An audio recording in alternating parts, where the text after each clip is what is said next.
Welcome to this episode of Against the Mountains of Madness. I'm your host, Jason. And I'm John C. Wright. And I used to be a libertarian. Hello, my name is John C. Wright, and I used to be a libertarian. On this episode... How did you recover from this loathsome and yet persistent disease of the American political scene, my good friend?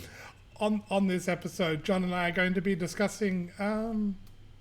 we're going to be discussing libertarianism. Both John and I used to be libertarians. Both John and I are no longer libertarians.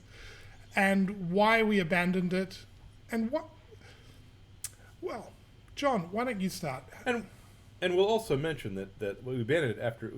We still have some respect for it. Yes. I don't consider them to be completely wackadoodle, like I do my friends on the left.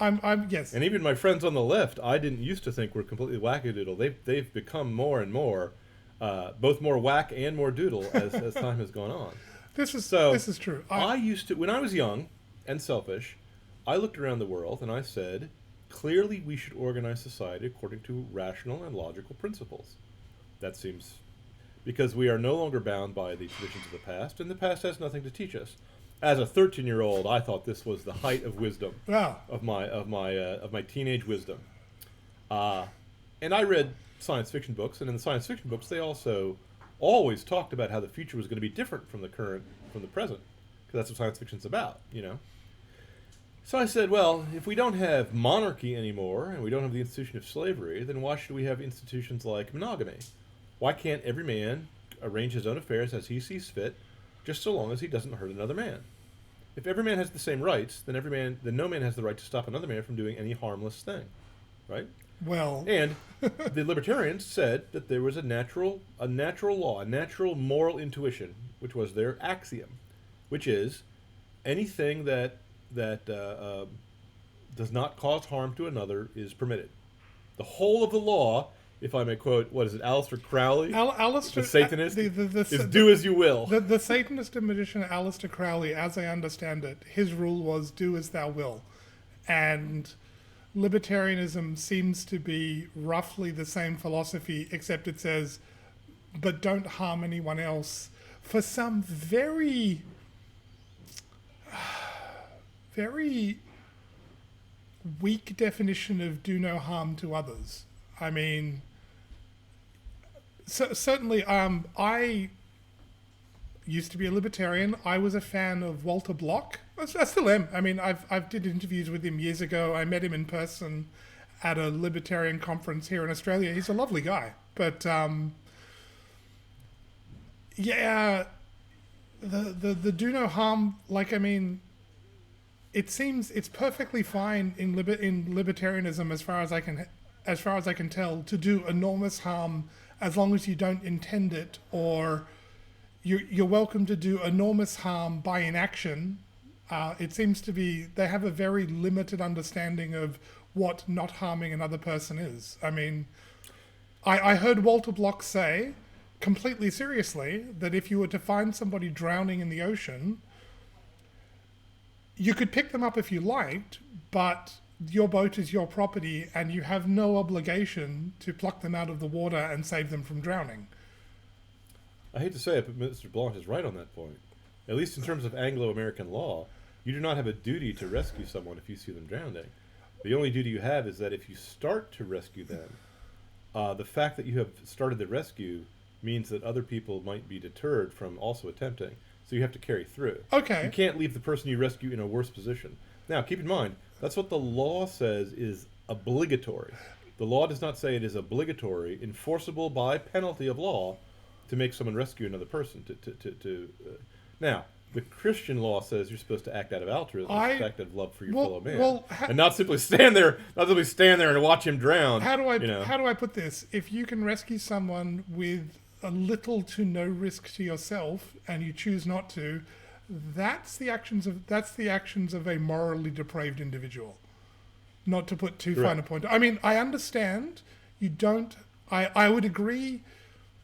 You don't have a moral obligation in the sense of a binding duty you're expected to do to risk your life to save to greatly risk your life to save another. That's fair. I mean, doing so is going above and beyond the strict call of duty. It's certainly a morally praiseworthy act, but Yes. to do it at little risk to not do it at little risk to yourself seems morally depraved to me.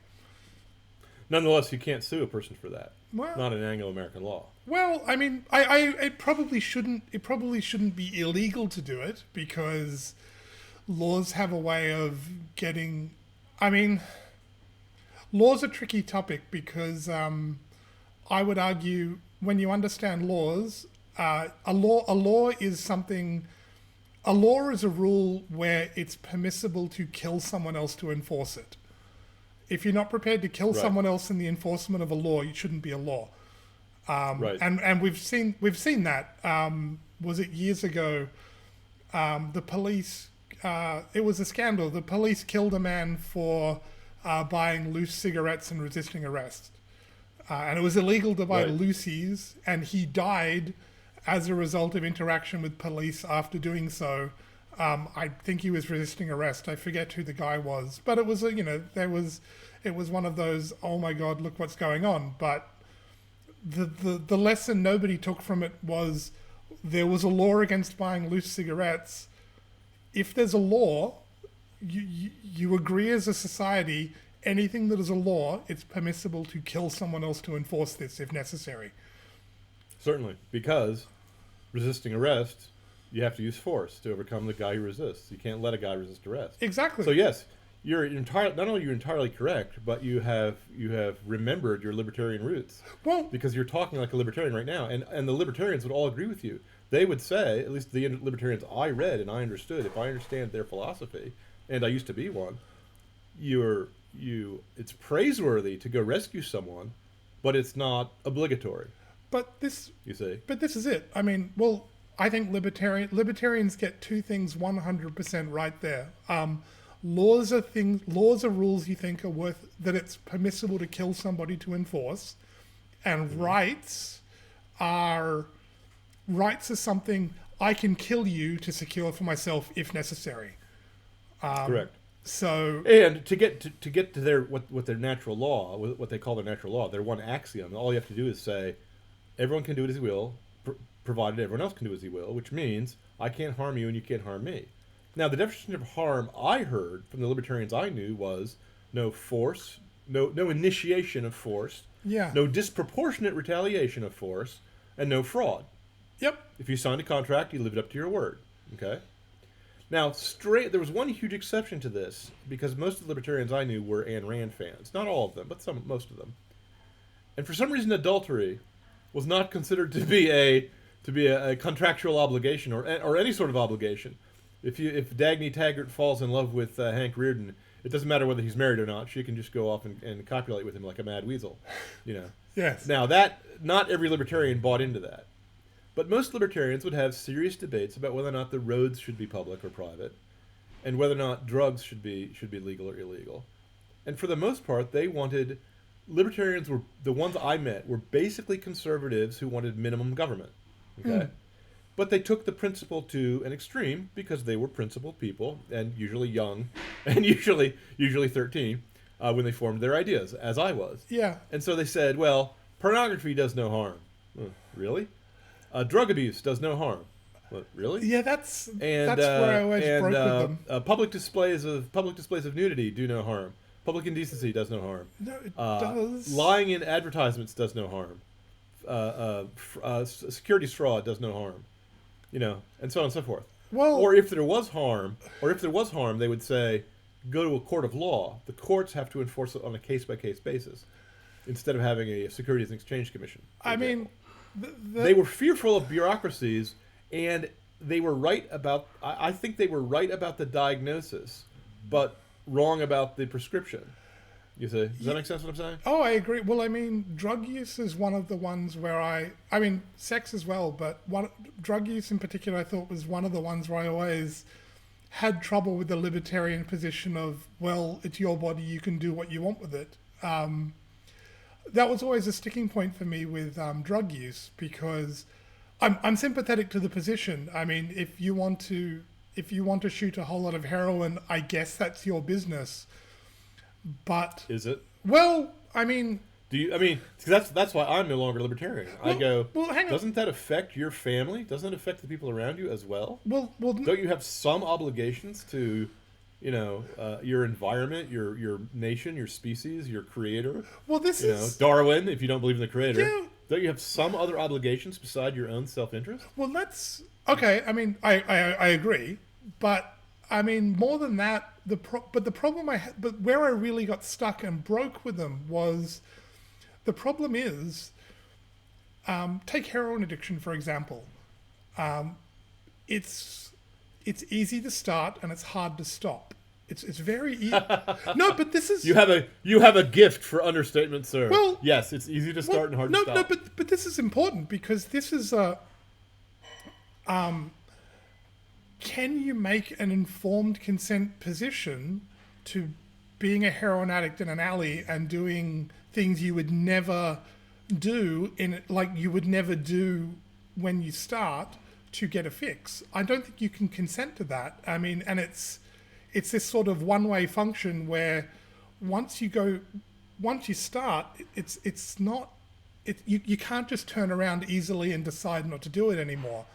And so to say to people, well, if that's what you want to do, that's your business, seems unbelievably cruel and callous and just like psychotically. I mean, it seems evil to say to people, well, if that's what you want to do, that's fine.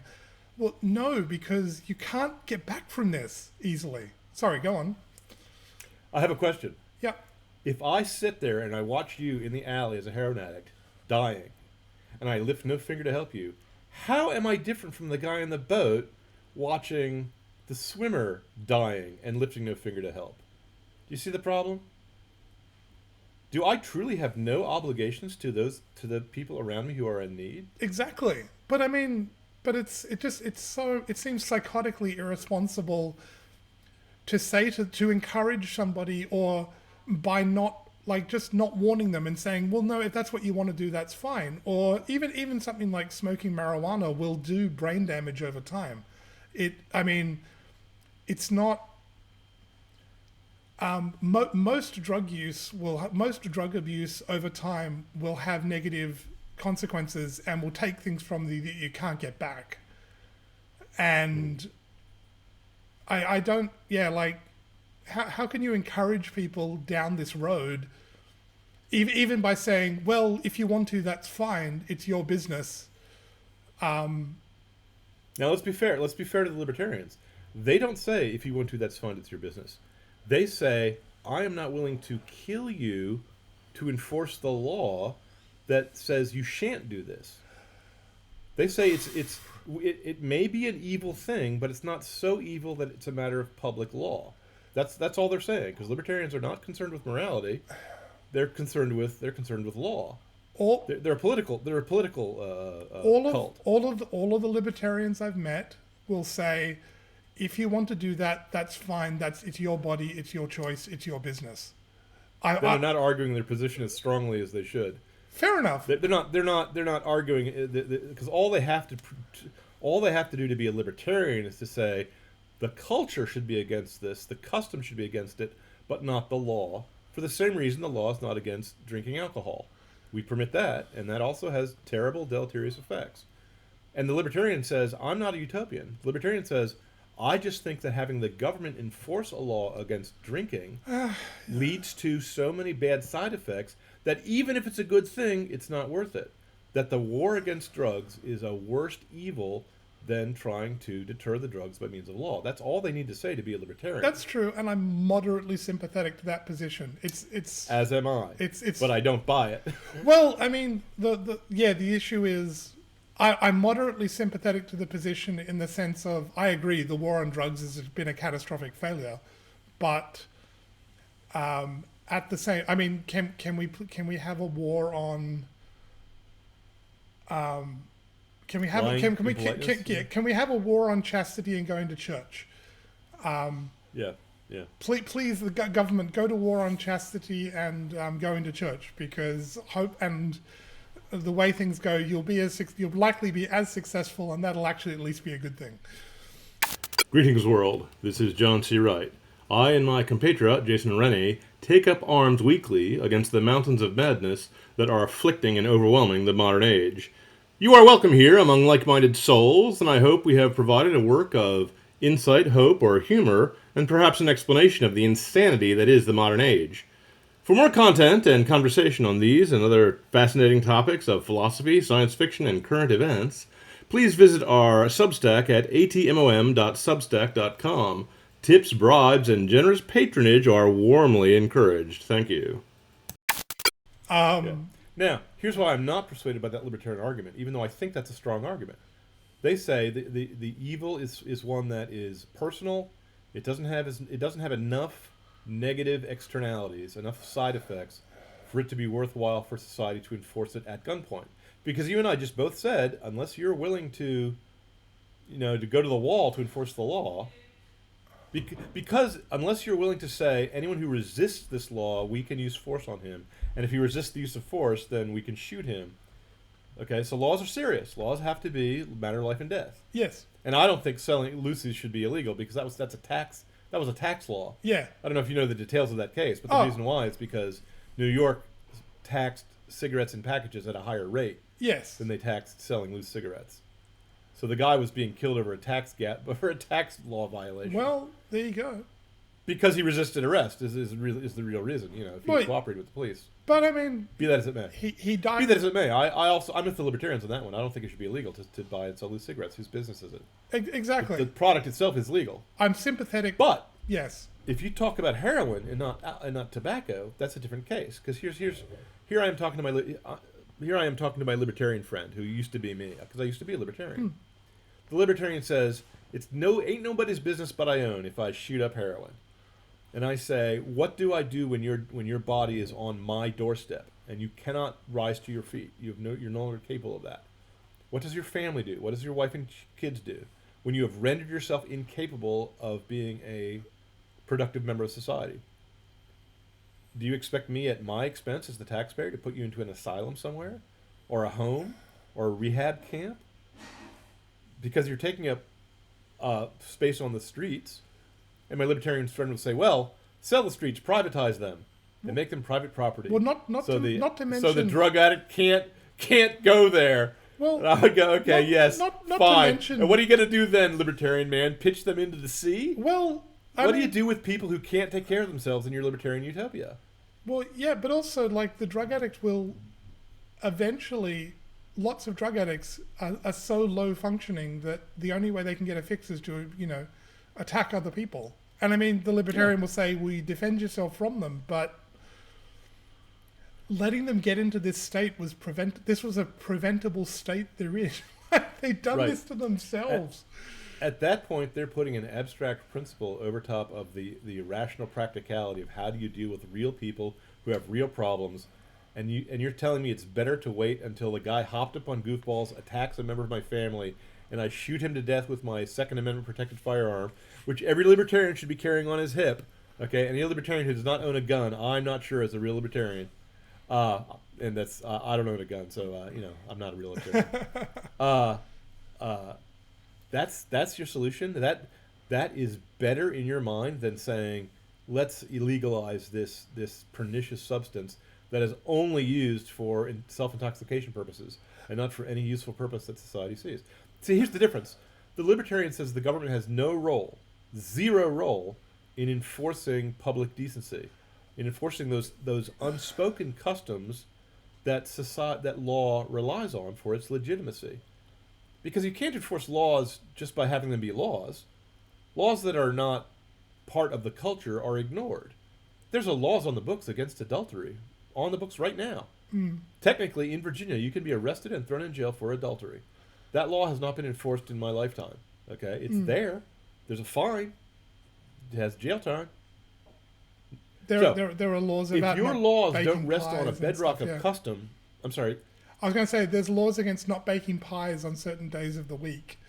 I think in Virginia. No, you're not talking about two different things. I'm not talking about laws that are still on the books because they're silly. I'm talking about bedrock customs of the way people used to behave. Laws that used to be enforced, and are now no longer enforced because everyone ignores them because they don't. It no longer is in accordance with the custom. Well, but I mean, Our customs have become corrupt and degenerate. True. And we no longer expect men to be faithful to their wives.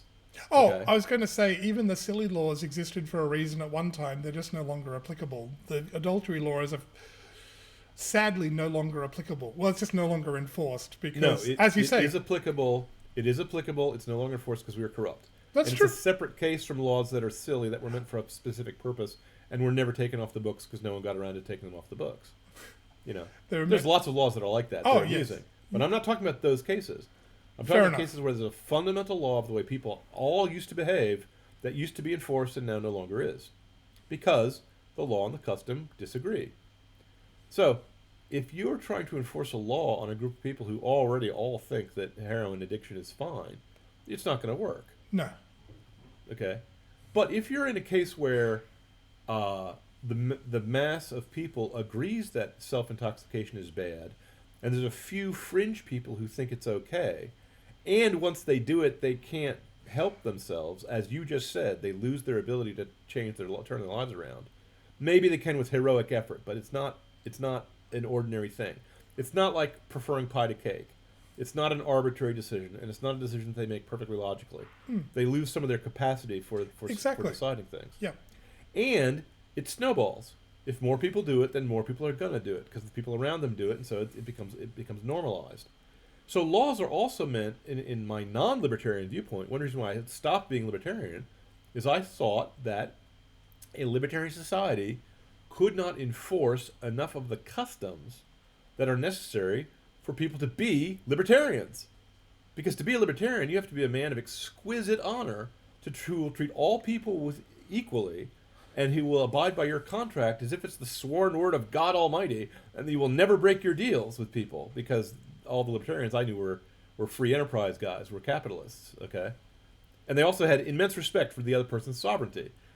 The libertarian would say that he was sovereign, that he was like his own nation within his flesh, and he was merely making an alliance with other nations, other people, in order to have a mutual defense pact to stop crime and fraud, to stop invasion, and that was it. And that the agreement never extended beyond those points. They never said, you're also my mother, who can correct my bad manners. You're also my father, who can beat me if he sees me reading porn. Okay? Well, I'm a conservative now. I think you should be beaten. I think the state is actually your father to a degree. Your motherland actually is your mother to a degree. So now, having said that, it can be abused. We'd both agree. So certainly, just to be clear, both of us would agree. The problems with our governments and societies today. Whatever you want to say about the problem, the one problem we don't have is an excess of libertarianism. Like that's. Sorry, I laughed over your line. Please say it again because it's so funny. Go ahead. Well, you're right. Yes, our problems with government today is not an excess of libertarianism in them. However, but both of us think libertarianism at the end of the day is taken to its complete extreme is effectively just another form of utopianism and will fail for the same sorts of reasons. Well, different reasons than the reason collectivist utopias will fail. But I mean, it's a utopian dream that will fall apart and will not work if taken to its logical conclusion. But let me give you a perfect example. I was once arguing with two libertarian friends of mine. This was back when I was still partly a libertarian, but was getting less and less enchanted with it, who said we should not have a border around the country. We should let anyone who wishes come in, take any job they wish, at any pay rate they wish, to any employer willing to hire them, and this will lower the price of goods to the consumer. And I said, what if they're all armed? Does everyone have a right to bear arms? And they said yes. I said, what if they're in uniform and there's 200 of them, or 2,000, or 20,000, and they're flying the flag of, Canada or Mexico?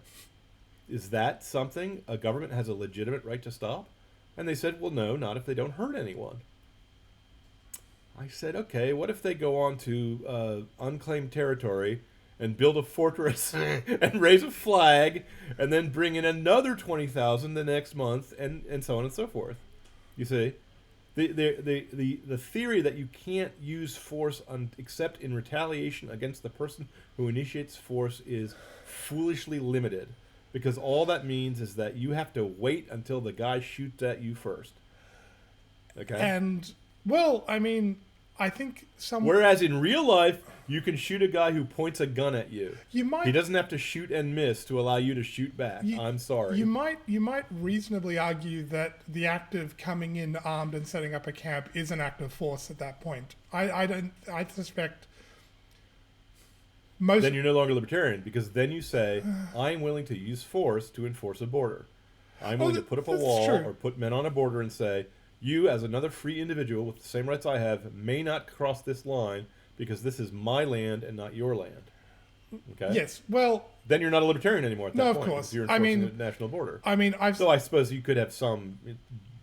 There are some versions of libertarianism. I've seen libertarians say the advantage of my system is if you want to be a communist, you're free to be one.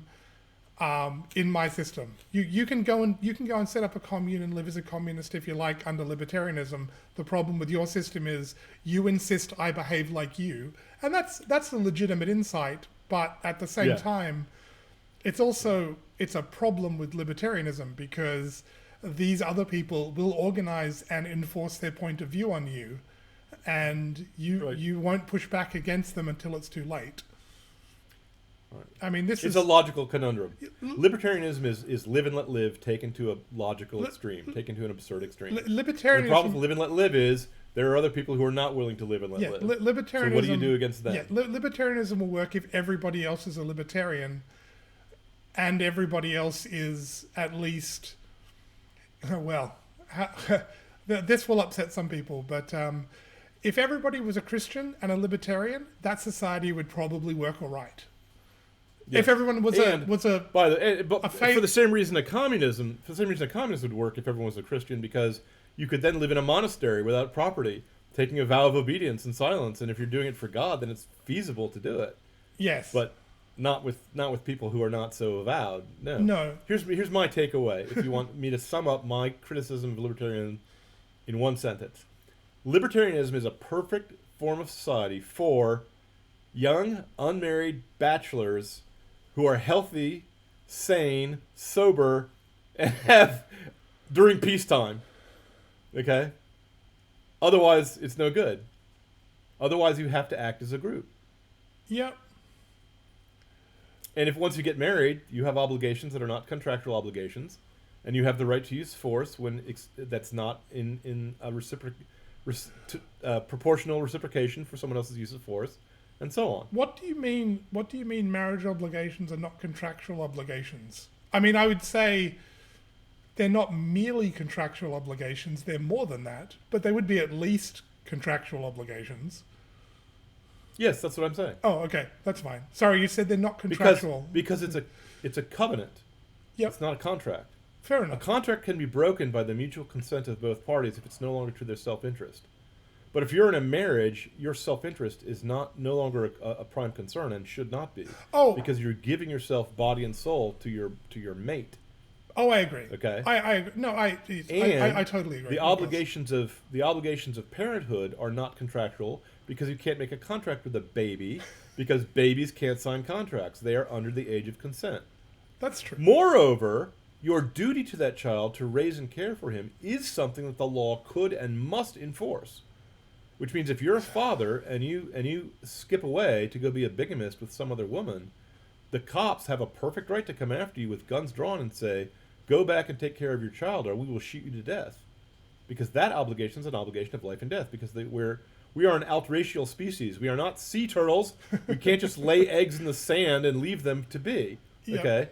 Libertarianism does not take any family obligations into account of any kind. Because if I have obligations to my children, then reciprocally they must have obligations to me. If nothing else, then to honor and obey me. Mm. Okay? Those obligations are not covered by the libertarian, do no harm except do as you will except you do no harm. Well, yes. And how do you handle trusts and estates? Moreover, one other thing that drove me away from libertarianism, because it drove me crazy, is to hear people talk about family law. They said government shouldn't get involved in marriage. I said, really? You're a magistrate. A man comes to you and says, there's two women. One of them says their child is mine. The child is not mine. I have no obligation to care for the child. What do you as the magistrate say? Do you say, did you have a public ceremony where you vowed to each other that everyone witnessed and they threw rice? Because if so, you're married. If not, you're not married. Did you cohabitate with her for 7 years? If so, you're married. If not, you're not married. If you're married, you have marital obligations to the child. Okay? You understand what I'm saying? You can't make a decision as a magistrate as to what to do with whether or not a child will die, or who gets to keep him, or who gets to raise him, if two whores come to you and both say the baby's mine and the dead baby is hers. What are you going to do, Solomon? You say, well, there's no such thing as marriage. The child should be buried in the sand and be raised by sea tortoises. No, that's impossible. The magistrate, the public magistrate, has to have some concern for where the boundary lines around marriage are drawn and who has an obligation to raise and support whom. I would note,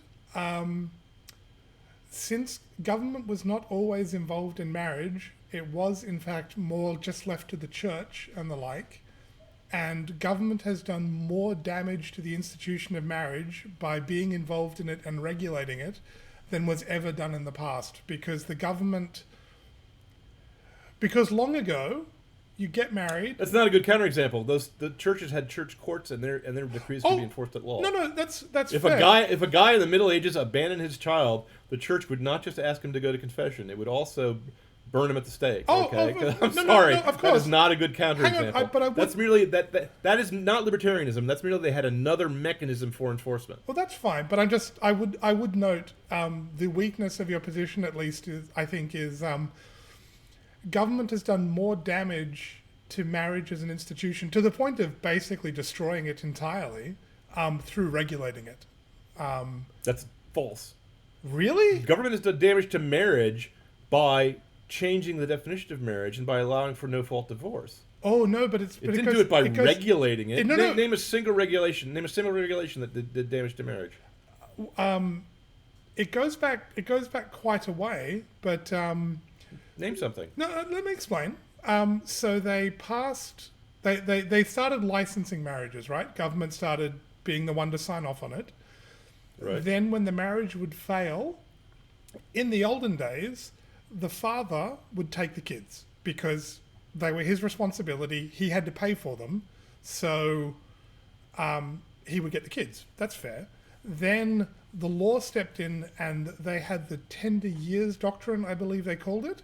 So the kids would go to the mother but she would need to be supported. So that started alimony. And that's an incentive to break up marriages for money. And then eventually you get to things like no-fault divorce, which basically takes marriage and turns it from a covenant relationship to a very slightly formalized boyfriend-girlfriend relationship you can walk away from at any time. But marriage existed for centuries, millennia, where you're expected to get married and you're expected to stay with that person till you died, and then till one of them died, and then the living partner could go find someone else if they wanted at that point. That was the expectation, certainly in Christendom. And then over a couple of hundred years after government got involved and started licensing and regulating it, we're now at no-fault divorce, and then that was the death of marriage entirely. And then we decided to beat the dead horse by letting anybody marry anybody. Government did that to marriage. So, if your argument is that government allowed for no-fault divorce and that ruined marriage, I agree completely. I agree absolutely. The government stepped outside of the proper realm of government by doing that. Of course. It stepped into a religious matter. Of course. But if you're going to say, but that's not what the libertarians say. No. The libertarians say government should take no recognition of marriage. Not that government should honor marriage.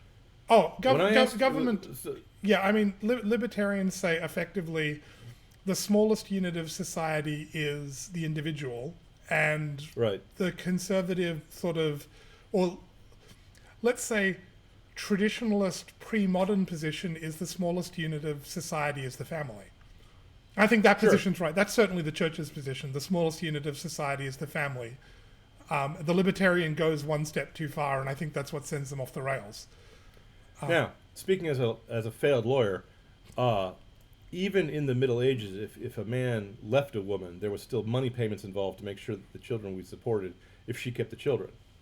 So saying that alimony creates a financial incentive to divorce during the days when divorce was only granted upon a showing of infidelity is not a valid argument. Oh, It's not a case of It's not a case of the government weakening the marriage contract. Allowing for no fault divorce is definitely a case of the government weakening the marriage covenant. And what we have nowadays is a joke. What we have nowadays, the government is actually actively trying to deter marriages from happening. So I'm entirely in agreement with that. The libertarian solution is not to have government enforce marriage, however. The libertarian solution is to have government enforce marriage less, to have no enforcement, to have nothing like alimony, nothing like child support, nothing like divorce. Women just raise their kids by themselves after sleeping with whoever they want when they want. Well, no, but I mean, I would have thought that's the libertarian solution. Well, that's to take no notice of it unless you have a written contract. Well, I was going to say the libertarians today want to be libertines and have sex freely however they like, but the libertarian solution would seem to be just to have.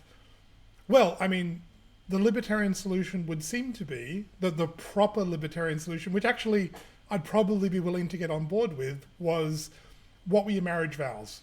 Okay. Do that. Well, since everyone vows marriage, by the way, in the old days, I don't know about now, but in the old days, prenuptial agreements were not enforceable at law because the government feared that a prenuptial agreement would create an incentive to divorce, and it was, as a matter of public policy, they wished to deter such agreements. So in the old days, not only was marriage not a contract, you could not make it a contract. You could not make it a contract conditional upon any event. You couldn't say, we will stay married unless this happens, X, and then after X, we're no longer married. That was not the case. Because back in the day, the law was Christian, and we tried to enforce the real laws. Well, but hang on, no, but there was conditions to marriage. If I'm married to my spouse, and then I go and have sex with someone else, she has grounds. She has legitimate. You're not thinking like a lawyer. You did not sign a contract that said, if I sleep with another woman, then our marriage is over. Well, the court would not enforce that contract. Well, hang on, You swore an oath not to sleep with any other women. That's an oath. It's different. I mean, it's not a quid pro quo. But that's a contract is quid pro quo. A contract is I give you something and I get something in return. We both mutually benefit for a both mutual self-interest. That's not marriage. Well, marriage is like I give myself to you body and soul, and you give yourself to me body and soul. Well, yes, okay, I agree, but I mean, like, in a sense, the marriage vows are a contract. These are the terms of the marriage. I will look after you, and you will look after me, for better or worse, in sickness and in health, till one of us dies. We legally, it's not a contract. It's not what a lawyer calls a contract, which is a meeting of the minds with quid pro quo for one's mutual best self-interests. Okay. Self-interest is not involved. It's a contract in the same sense that you vowing to join the military is a contract, where you take the king's coin and say, "I will die at your command, sire." You can call that a contract if you want, but it's not what a lawyer would call a contract. That's an oath. Okay, but I mean, I'm guessing the libertarian solution would be to basically just... It would seem the proper libertarian solution to something like marriage would be to treat it as a contract and just say, here are the marriage vows, this is what you agreed to. Do it. Just go and honor your marriage vows. That's all you have to do. Right. And if you don't, we'll punish you. You'd have to have a written contract, and you could get married for a day. In the libertarian utopia, you could go to the whore, take out the piece of paper, and say, "I will sleep with you in return for $200." You both sign it. You're married for an hour, or 5 minutes, depending on how much love play you need, and then you go home. Well, and you say, "Hey, look, I was married." But since fornication and whoredom is not illegal in that situation in the libertarian utopia, that doesn't really matter. And if you say, "I will agree to marry you, and we'll have 3 kids. If you have 4 kids, the marriage is over.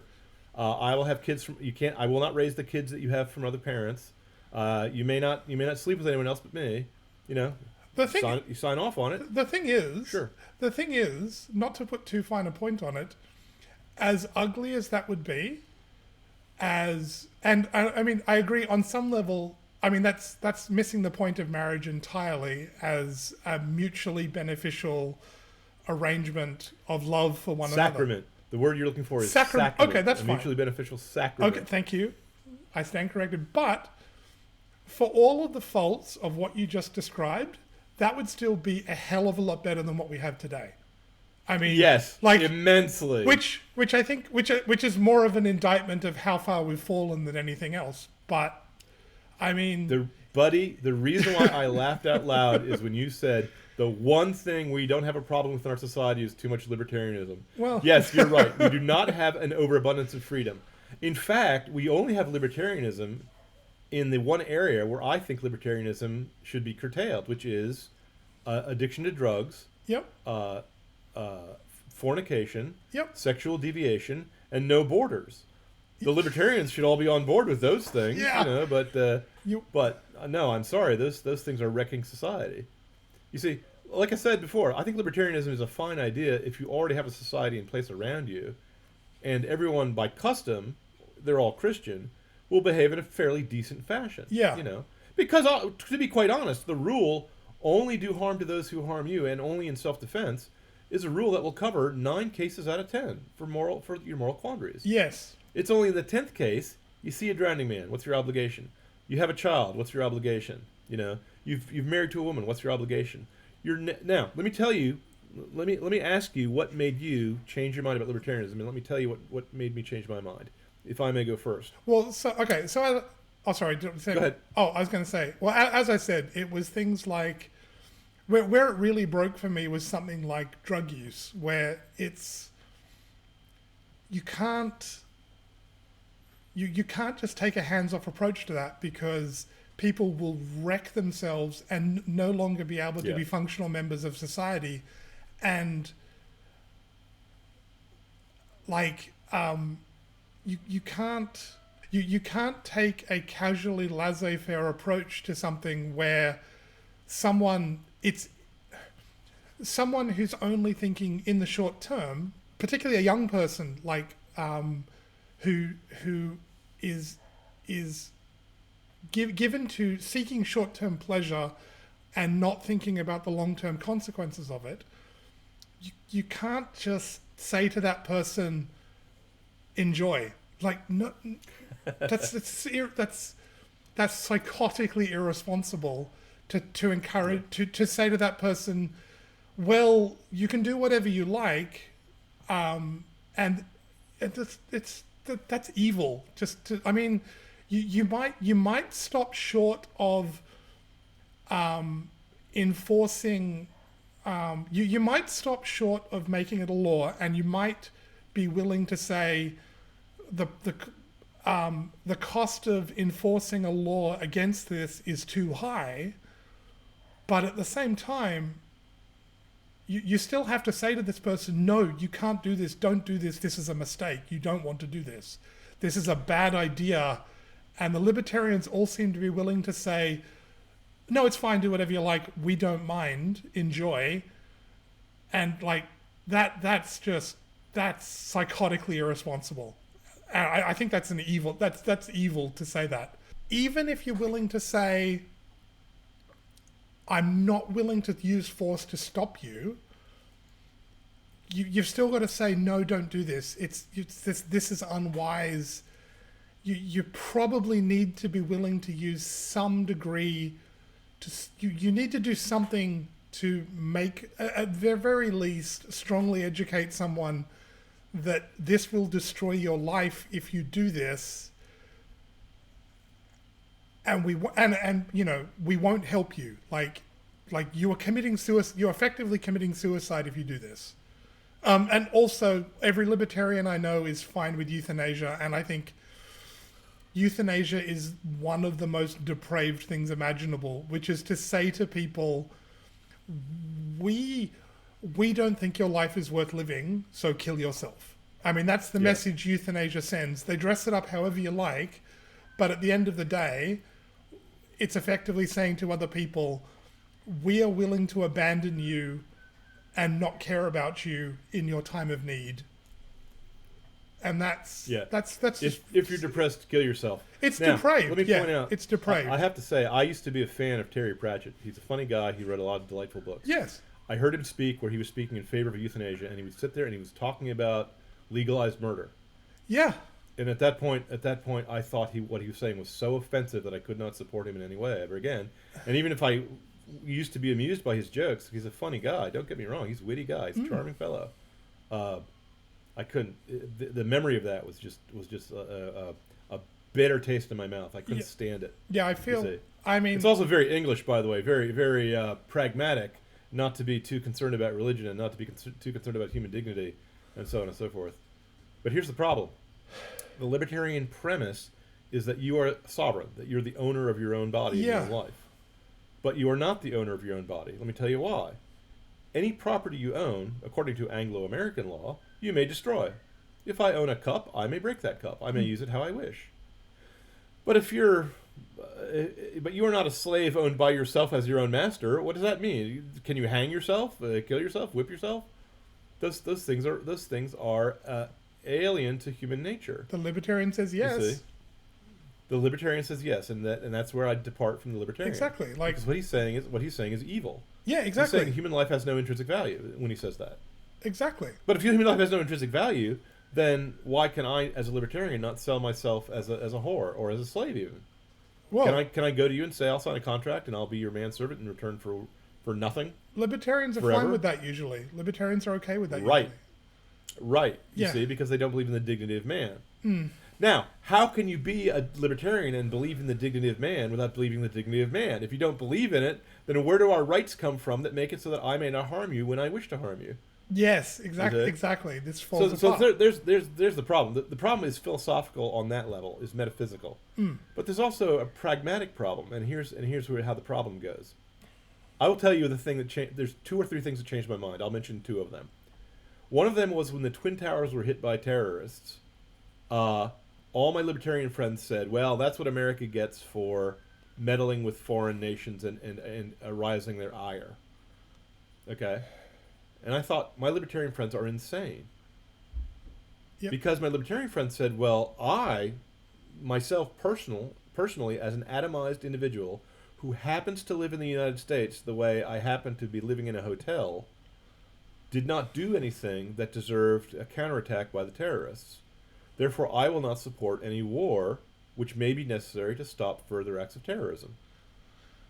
Yeah. You see their logic? Because they believe only in proportionate retaliation. But a terrorist who kills himself, a mad bomber who blows himself up, to whom does one retaliate? The person who sent him? But that guy hasn't harmed me. You see the problem with the libertarian theory, the way it's phrased? Now, so that's number one. Number one was, whether I liked it or not, the terrorist enemy regarded me as part of the membership of the United States, which they referred to as the Great Satan. Yeah. So I was under threat whether I wanted to be or not, which meant that I had an obligation, even though I didn't sign a contract, to defend my nation from foreign aggression, because either you fight or you die. That's the rule, okay? Now, the other problem is, please notice that I said my libertarian friends were living in the United States as if they were renting a room in a hotel. I believe myself to be a citizen of the United States. In return for my tax dollars, I get certain rights protected by the government because I've hired them as a bodyguard to protect my rights. That's their view of your relationship to the government. But people don't live in hotels. People live in houses. Yep. It's their home. They're supposed to love their home and love their wives and children and have connections with the community around them. So when the community is attacked or even offended, that's supposed to provoke their ire. But the libertarians were not provoked when someone blew up the buildings in New York.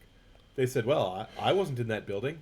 I didn't get hit with a plane, so I have nothing to do with, I have nothing to do with that person. And it's the same attitude as standing on a boat watching a guy drown, or standing in the alley watching the opiate addict writhe on the ground. Okay? So that's number one. When I said that, I said, okay, my libertarian friends do not seem to realize how the real world is operating.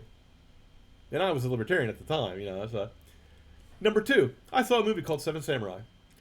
In the movie, there's a scene. If you don't know the premise of the movie, then watch the Western version or the anime version or the space opera version, because they've remade this movie a dozen times. A group of peasants pay a group of samurai Ronin in rice to defend their country, their village from 40 bandits. So they're way outnumbered, 7 against 40. The samurai have to train the civilians to defend themselves, and they have to set up a defensive perimeter around the village. And they decide to make the military prudence requires that they set up a perimeter where the irrigation canal is, because that's a defensible spot. So they're going to build a bamboo a wall there, and have sharpened bamboo spears to have the peasants defend the and there's 3 huts on the far side of the canal. And so they say those huts will provide cover and concealment for the enemy. They have to be burned down. When the peasants hear this, they say to the samurais, "No, those are our homes." And the village is not a huge village, by the way. Okay, it's what, 500 people, less. So they turn to the other villagers and they say, "We will defend our 3 homes by ourselves, us and our families, and you guys are on your own." Perfectly in keeping with libertarian philosophy, I should point out. Yeah. According to the libertarian theory of how things work, the 3 householders are in the right when they go to cross the canal to go back to their homes, to have 6 people stand up against the 40 bandits who are coming, rather than having those 6 people with the 500. And if they split their forces, of course they're going to lose. That's just military prudence. If every man defends his own house and they don't act as a group, they're going to lose. So in the movie, the leader of the samurai draws his katana, which of course is the same thing you and I just talked about. Is, are you willing to enforce the law at the threat of death? He was serious. This guy was dead serious. He drew the katana and he chased them back into ranks.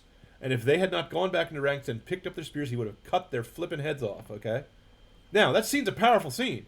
And he sheathes the sword and he says, "In battle, if a man stands alone, he kills his neighbors." Or something, some line to that effect. Okay, there's no such thing as a lone man during combat. And this is what these villages were desperate, by the way, and this is what they were doing to defend their village from total destruction. And I said to myself, okay, libertarian, and I was a libertarian at the time, I said, how do you defend the samurai leader's action in that case? Did these guys sign a contract when the samurai came and said, yes, we agree that you will enforce the law on us at the threat of death if we act out of line? When we signed up for the military, do we? No, there's no contract. There's nothing like that. According to the libertarian theory of do no harm, by leaving the military, I haven't performed an act of aggression against you. I've at most violated a contract. But if you act that way, you can't have an army. Now, then it only took me one more step to not be a libertarian anymore, because I said, if you act like a libertarian, you can't have an army to defend your libertarian commonwealth. And then I said, if you act that way, if you act like a libertarian, you can't maintain the commonwealth at all. Because there's certain unspoken mutual obligations that are not written down and can never be written down that you have to the community around you, and the exact obligations that libertarians never want to hear about. And for a good reason.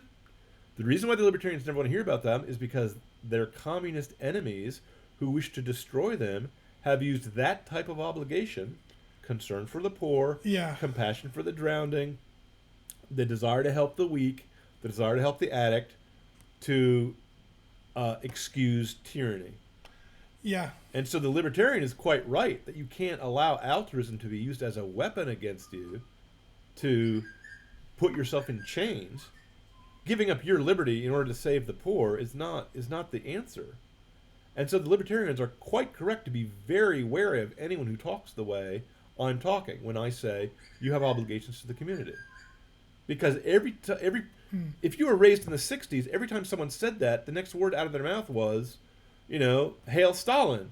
Was your obligation means the community owns you and you're my slave now. Okay, so I have great sympathy for libertarians. This argument that I'm giving has been grossly misused. Oh, I agree. But I have to tell you, as a lawyer, the abuse of a law does not mean the law does not have a use.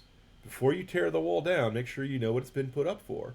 And as you said, and it made me laugh, we're not suffering from an overabundance of libertarianism. Yeah, exactly. But our country is very libertarian on the social issues, though not on the economic issues. And we can't find enough young men to fill up our military anymore. Or our military, which is all voluntary. Our military is actually operating kind of by a libertarian principle. It's the only all-voluntary army I know of in the world. Every other place has a draft, as far as I know. Maybe they don't in Europe. We don't days. in Australia. I don't know. Ours, well, okay. It's maybe, a Western. after World It's a War Western thing. It's a Western English thing, sort of. It's Okay. an Anglo-Western thing to have volunteer armies. I mean, they'll draft people if it gets bad, but Right. But the libertarian says no draft, even if it gets bad. of course. And that's where I part ways with him, and hope I can shake hands and remain friends, because I'd much rather have the libertarian on my side than the communist, because he's the enemy of both of us. But that's what changed my mind. Is I said, okay, the country of selfish people, who serves in the army? I've raised my kids by contract to be selfish. Now, I agree, altruism can be used as an excuse to bludgeon people into slavery. That's what communism is. But that doesn't mean altruism is bad. That means the abuse of it is bad. Yes. You know? So I said to myself, the country of selfish people cannot raise a volunteer army to defend itself. I saw that at 9/11. My libertarian friend said, I don't think we should fight against the terrorists. They didn't hurt me. Okay.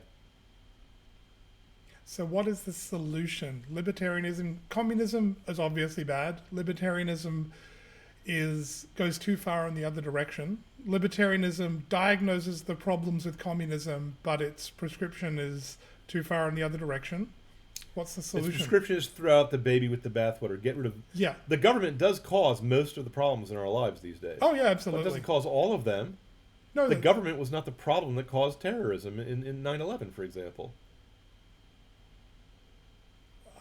I'm not. You know. I'm not totally unsympathetic to the libertarian there. No, nor am I. I mean, Nor am it doesn't make what was done okay, but Here's the thing. the U.S. does I have would a still history support- of sticking its nose in I places hate to it say it, shouldn't. but I would still support laws that allow people to be quarantined during an epidemic, even though during the last epidemic we had, They were grossly first, abused. It was grossly abused beyond belief for an epidemic that was at best a minor threat, a flu season. okay. The whole thing was a crime But against again, humanity. It's a crime against humanity, and those people should be hanged. But again, the abuse of a law doesn't mean there's not a use for a law. Agreed. It seems to me to be perfectly legitimate to say that if a guy's got the bubonic plague, we can lock him in a house and not prevent him, and therefore prevent him from mingling with healthy people. You see? But And that's despite the fact that I just saw those laws under that excuse get as abused as anything I've ever seen in history. that being said, if you lock him in a house because he's got bubonic plague, you should try to treat him if you can, and if you can't treat him, you do have an obligation to at least make him as comfortable as you can as he Certainly, dies. certainly. I mean, like, there's a mutual obligation to the whole quarantine laws and Right. things like that, I would note. Right. The thing the libertarians get wrong is they don't believe in natural mutual obligations or even natural one-way obligations. The obligation of a father to his children is one way. The children don't pay him back. They should pay him back, by gratitude, by loving and honoring and obeying, but it's not an enforceable contract at law.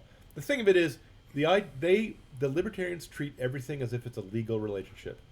And not all, and maybe 9 out of 10 are legal relationships, but the remaining 1 out of 10 is not. So they're right. I'd say they're right 90% of the time. 90% of the time, the answer to the solution is get rid of the government. Reduce the government. Okay? 9 cases out of 10, I am on board with the libertarians. I'd say, yay, A-okay. You are completely correct.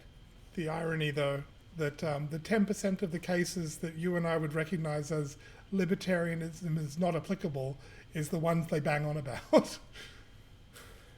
Well, what's funny is the communists are no better. The communists promise everyone is going to have free health care and free whatnot, but they also not only don't enforce marriage laws, they actually discourage marriage because they're communists. Well, of course, Yeah. they want the state to raise everybody. Yeah. So, yes. Oh, well. What's the solution? Get back to church and... Get back to church. And the family is Because, the basic like unit you and of I society? we both said, if you're a Christian country, you can have a minimal government. Yeah. Your government could be, if you, by custom, by peer pressure, by public opinion, can guide your people down a righteous path that is decent, healthy, Virtuous. protects families, gets rid of sexual deviation, and so on, you don't need to get the government involved. You see? You don't need censorship if everyone has that natural sense of decency that won't let them look at disgusting things. The things that erode the moral character. Yes. But I'm not a libertarian anymore, okay? I'm sorry. Certain things should be illegal. Yes. Playboy should never have been normalized as a magazine that's just for fun people, okay? No, it was pornography. It should have been illegal. It should have not been permitted in our country. Yes. The Hays Code is right, okay? The Comics Code is right. So, sorry all you guys who hate censorship, but you're wrong. Because if you get rid of censorship, all that happens is it comes back again, but this time it comes back as cancel culture and wokeness, where the thing you're not allowed to say is, go to church with your wife, stay happily married and don't cheat on your wife. Yeah. That's the forbidden thing to say. That's heteronormative, ophobic. Yeah. You know. Well, So yes, the answer is God. Christ is the answer, and also read the Constitution. It's a short document. It won't take you a long time. Read what it actually says, okay? And if that's not libertarian enough for my libertarian friends, then there's something wrong with you. You should be able to compromise on some things. Our mutual enemies are the communists. They're about to take over. Yep. You and I should not be squabbling, my dear libertarian friend. Okay? I'll tell you what. I'll even let you shoot up on heroin as long as I don't have to pay for you. Well, Because you go to hell, you commit suicide, you go to hell, and at that point, I don't care about you. well, But I'm sorry, excuse me. Even as a joke, I can't say that. yeah. Well, Because as a Christian, I do care, and you're stupid, and you can't destroy yourself because you're made in the image and likeness of God. Yes. Your life is more precious than you take it for, and the only places I disagree with libertarians is when they become self-destructive. The reason why that peasant in that movie was chased back into ranks by the angry samurai brandishing his sword was because what that guy was doing was self-destructive. yeah. Okay? According to libertarianism, you can commit suicide. Euthanasia is all the rage. That is the anti-life equation, Yeah. as Jack King Kirby would say. That's not human. Yeah. And if you can sit there and watch a man drown without raising an eyebrow, or maybe you can wager with your friends on whether he's going to make it to shore or not, I'm sorry, that is not human. There's something wrong with you. Yeah. Yeah. You have forsaken your humanity. So, Yep, and that's too high priced, even to live in a free utopia of libertarians. well, so the solution is if you want to be a libertarian, become a Catholic first. Yes, because that way you will have an obligation to stay with your wife, and you won't have to write that contract down. It's already there. And you and I don't need to worry about the libertarians taking over, because if they erupt into a libertarian utopia, and I should say I read a science fiction book where the guy tried to make the libertarian commonwealth sound like it would be a dystopia, because people were not allowed to lend each other money without interest, which is the stupidest thing I ever heard of. The guy obviously never talked to a real libertarian. If the libertarian utopia turns out to be bad, then the conservatives can just arm up and walk in under uniform and set up a fortress in the middle, and they can't stop us until we pull the first trigger. Yes. Well, that seems like a good place to end. Thank you, everybody, for joining us. Like, share, and subscribe. And thanks for joining me today, John. Thank you, sir.